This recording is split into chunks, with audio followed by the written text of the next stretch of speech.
everyone, and welcome back to another video on chasing the illusion.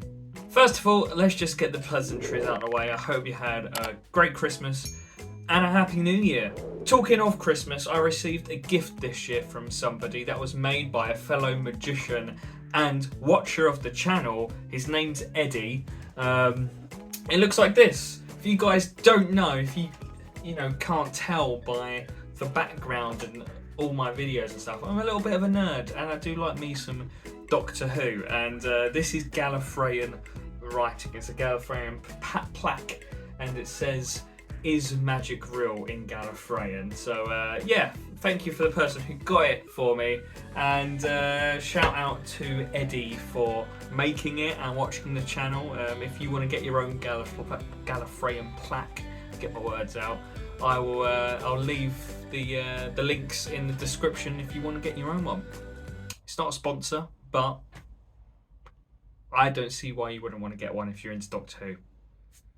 It's a great idea. But this is my first video of 2024 and I'm bringing back a fan favourite, if you want to call it that. I didn't expect the first best magic tricks of all time video to do as well as it did, but apparently people liked it. So here's the second one. We have Tom Mullica.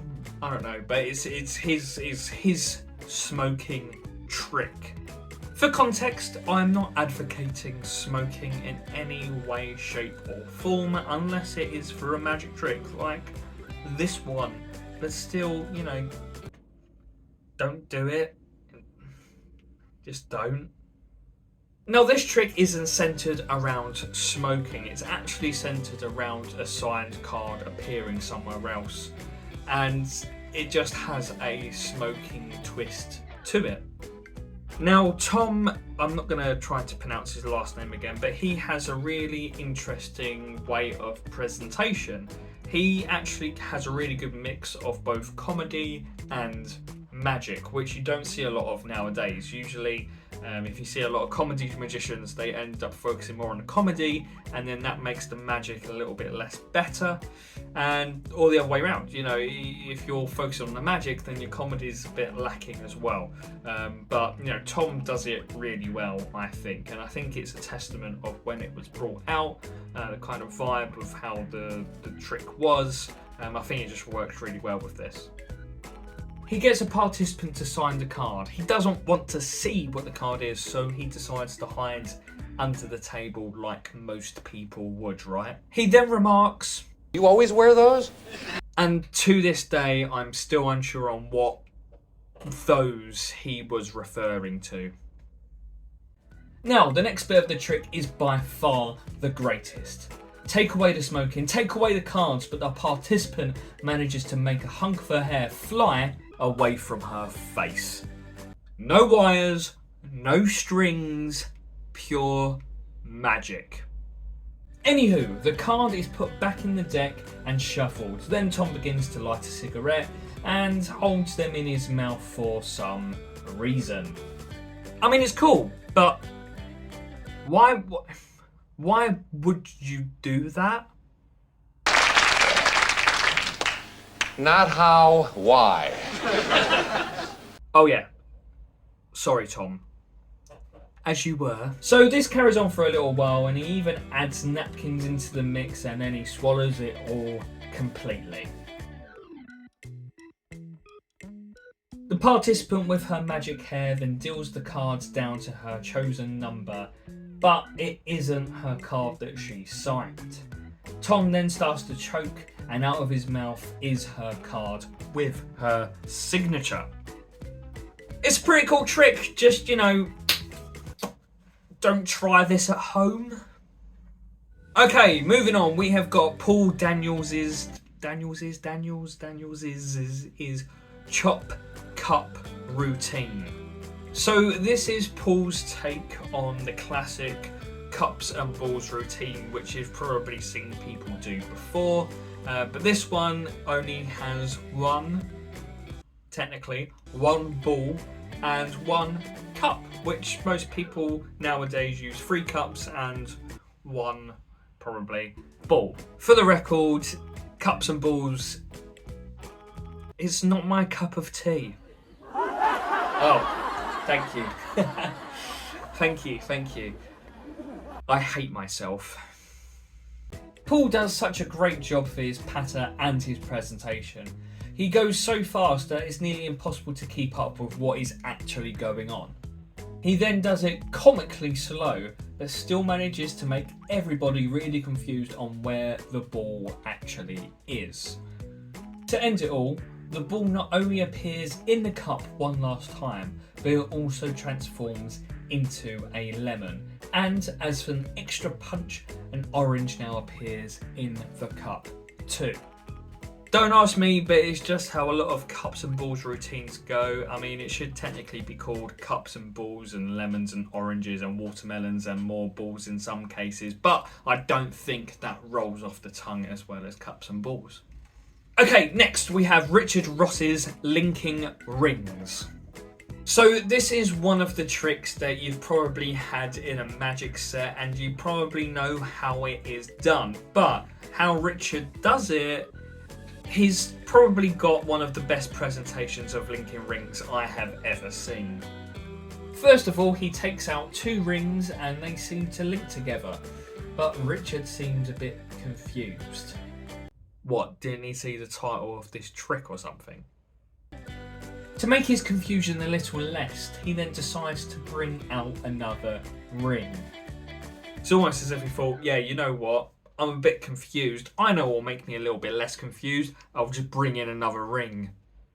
But as I said before, this presentation is one, if not the best presentation of the linking rings I have ever seen. And, you know, if you want to ever do a linking rings routine, it's a proper classic magic trick. You should definitely check out his routine in full to get some ideas and some inspiration.